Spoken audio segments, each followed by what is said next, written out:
it out, and this, again, you'll see a collection of you can go to the Van Gogh Museum in Amsterdam, you can go to the Frick Collection in New York City, a number of, you can go to the Hermitage Museum in St. Petersburg, the Uffizi Gallery in Florence. You can now do, you and your students can do the things that professional curators do. There's a little tool here where as you're picking out your favorite works of art, you can put them in a collection. You can annotate it. You can say why you think this is an important work of art. The periodic table of elements. Remember, I'm looking at this end of the room, remember sitting in chemistry class and staring at the periodic table, trying to memorize the atoms, the protons. This is a free online website, it's also related to a book, a multimedia view of the table of elements. I guarantee you, if you go to this site, you will get interested in chemistry in a way that you may not have been in your standard chemistry class. You will learn about these elements. It's beautifully photographed. It's artistic. It's even got a little bit of a sense of humor. There's element 22, titanium. Anyone flying on an airplane, you should know about titanium. Lightest, strongest metal. It's in sports equipment. That's the intake engine of a jet plane right there. But it'll get you interested and shows the real-life application of elements in a way that I certainly never was exposed to. What's the website? Just periodic table. Periodictable.com. The book, and this is done by a wonderful scientist, Theodore Gray. It's called The Elements by Theodore Gray. If you just search on that, you'll see it. And I'll provide these slides as well. The Academy of Achievement. Online video interviews with distinguished Americans and others about what they were like as kids. Their path to become so distinguished. I've shown you the George Lucas one. You'll hear him talking about, you had a bad auto accident as a teenager. How did that influence you, change the course of your life? What's great about this is you see when they were teenagers, they were not superstars. They were sort of kids trying to live their lives. And you'll see that they often, in their first exposure to what now they're famous for, they were not necessarily good at it. Frank Gehry got a C or a D in his first architecture class. But you'll see that story of how it made him think about, do you really want to do this, and how could you get better at it? The whole issue of grit and persistence. You'll see that they went back and tried it again. Online learning of languages. I was in Spain once and I asked a professor there, I'd like to learn some Spanish, even some basic phrases to be able to communicate some simple things. I said, what's the best way of doing that? He said, BBC. Mi vida loca, my crazy life. Teaches you Spanish through a mystery. You land in Madrid and something happens. You take a taxi from the airport to a friend's apartment. You're supposed to pick up a key. You get the key. You open the apartment. There's someone there. You get to talking with them. You go down in a cafe. Something else happens. So through a mystery, through a story that compels you, you begin to learn to speak Spanish. Guru learning. You can tell it's Google influenced by an engineer from India. It's a perfect name. Guru Learning, an educational search engine. Part of the problem with our search engines is they don't give you the results sometimes you're looking for. So this engineer from India working at Google said, I'm going to make a better search engine for learning. Please use it in your courses, in your work. It's not fully built out yet, but it will return results. If you type in the topic you're trying to learn, will return results organized by PDFs, lesson plans, videos. Wolfram Alpha, a computational search engine. This will be a great help to anyone who's learning mathematics. If you type in the search bar at Wolfram Alpha, there it is, a triangle with sides 5, 12, and 13. I guarantee you there are students right now trying to figure out the area and perimeter of a triangle with sides X, Y, and Z. All they need to do is go to Wolfram Alpha and type that in. It'll go out to the web and compute that and bring back the results. It will tell you everything you could possibly want to know about that triangle. It's a great tool, so it then shows you it's not the facts that are important. It's why is that the area of 30? Why does it have the perimeter of 30? My colleague Alan November showed this website to some high school students in Massachusetts. And you would have thought that they would say, hallelujah, Thank you, Mr. November, for showing this to us. We can now use this. But it was April. They got very angry with him because they said, why are you here now? If you had been here in September, you could have saved us a lot of time and effort. And he showed it to the math department. And again, you would have thought that the math instructors would say, this is a great tool that we can now use to help students learn more deeply. They also got very angry with Alan November. They said, why are you giving our students the answers? We're trying to get them to memorize these formula, and there it is, the answers. So the web has a way of providing these tools and providing these answers and helping us go deeper. Just quickly, because I want to wrap up and hear any questions or comments you'd like to pose.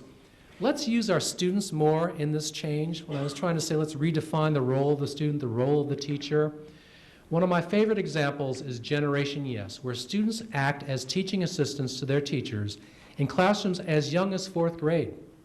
We put too much burden on teachers themselves to master technology. In the rest of the world, there are IT departments, but in schools, we ask teachers to get the equipment working, know what the best websites are out there, know how to use these new tools and apps. Let's get students who are very good with this to help serve as teaching assistants to teachers. That's part of the solution to this problem. We made some films about this new digital generation who are doing this. Let's have students be teachers. And if teachers are uncomfortable with that, we'll call them teaching assistants. But what's very clear about these students that we profiled is they benefit a lot by teaching others what they know. It's a 21st century skill to be able to organize your thoughts and present them. Here's Virginia from a small town in Georgia. She gave up Facebook for Lent. She went on a Facebook fast. She was one of the first middle school students to use Facebook, and she was spending hours using it, so she gave it up for Lent. And during that time, she thought about her use of technology, and she decided to design a course for younger students, 3rd and 4th graders, about internet safety. Here's Luis, small town in Oregon, Cornelius, Oregon. You'll probably know where that is. He's also a teacher. He's both a student and a teacher. He teaches Lego robotics to younger students. He teaches them how to make videos.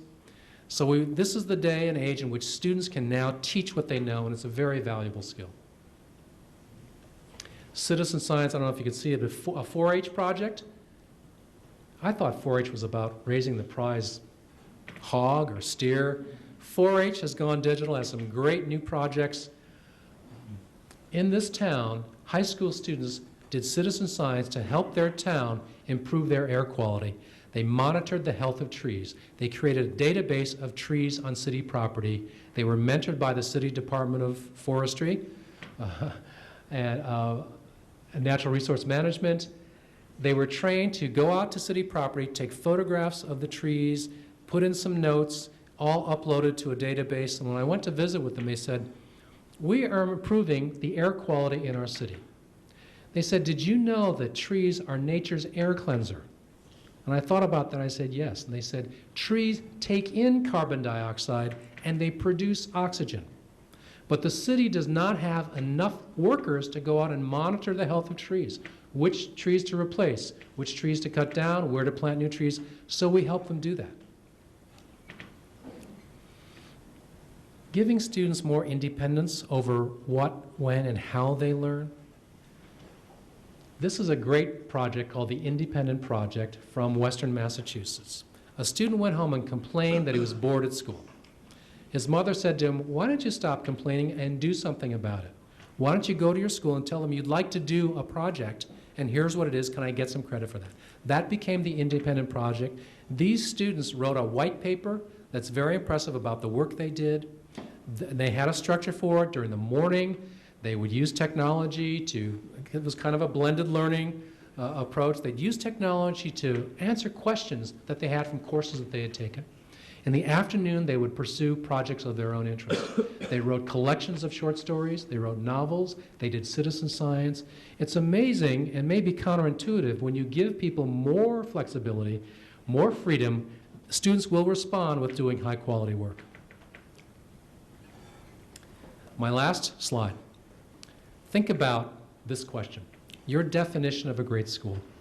The key to this question the key to this answer is make it short and make it measurable. I was asked this question by the head of the Superintendent's Association in Washington, D.C. He said, Milton, I've seen your website. It's full of dozens of stories of great schools. How would you define that? And could you make it in a short definition, and could you measure it? And I said, well, these schools we go to, they've got this climate. You can tell it in the first 5 or 10 minutes. You walk in, the students are engaged. The students will often take you on the tour instead of the principal or the teachers. They're working together in groups. They're working on projects. The students are more team members, everything that I've talked about. And Paul Houston said to me, Milton, that's getting a little long. Could you make it a little shorter? And how would you measure that? How would you know when you're in a great school? And I said, well, the test scores don't measure everything, and we're trying to come up with new assessments, and some of these things are hard to measure, the school climate and the curiosity that students have. And he said, well, yeah, that's getting a little long too. So here's Paul Houston's definition of a great school. Do the students run in at the same rate that they run out? That's it. That is it. We can measure this. It's very short. I sometimes say we could have saved ourselves a lot of time and money under No Child Left Behind if we tried to measure this. Because this speaks to students' interest in what they're going to learn. If they're running in fast, if they know they're going to do something that's exciting, that engages them. And then at the end of the day, many schools, the bell rings and students are out of there, like a bat out of hell, right? In the schools that we've profiled, often at 3:15 or 3:30, the bell rings and the parents come to pick up the students, and the students will say to the parents, could you wait a second? I'm working on a project, we're getting ready to make a presentation, I'm on the web doing some searching for some things. So they're slow to leave. That's what you want. So I'll end there and thank you for the opportunity to share these ideas with you, and my best wishes for creating more of these kinds of schools here in Tacoma in the coming years.